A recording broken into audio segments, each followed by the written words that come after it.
નમસ્કાર મિત્રો, એક દુઃખદ ઘટના સામે આવી રહી છે જ્યાં દીપડાએ પિતાની બાજુમાં સૂતેલા પુત્રને ફાડી ખાધો હતો। બાળકને બચાવવા માટે દોડ મૂકી હતી પણ એકનો એક પુત્રનો મૃતદેહ હાથમાં લાગ્યો। માતાનું હૈયાફાટ રુદન જોવા મળ્યું હતું। ગીર સોમનાથ જિલ્લાના ઉના તાલુકામાં એક અત્યંત દુઃખદ ઘટના બની છે।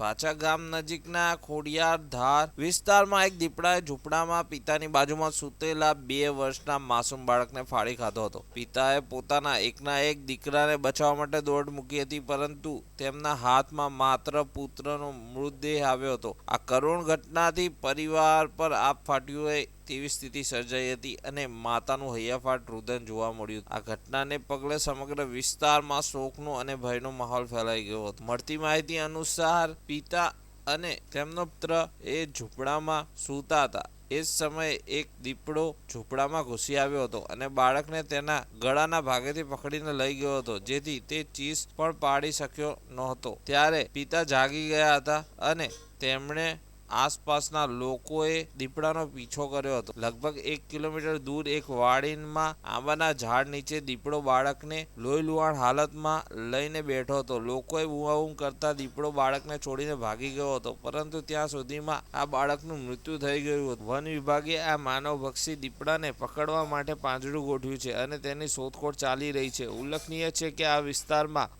છેલ્લા 2 દિવસથી દીપડાના આટાફેરા જોવા મળી રહ્યા છે, છતાં સ્થાનિકોએ વન વિભાગને જાણ કરી નહોતી। મિત્રો, આવી ઘટના બનતાની સાથે માતાનું હૈયાફાટ રુદન જોવા મળ્યું હતું। તમારું શું કહેવું છે આના વિશે કમેન્ટ કરીને જરૂરથી જણાવજો। આવા જ વિડીયો જોવા માટે અમારી ચેનલને સબસ્ક્રાઈબ કરી લેજો।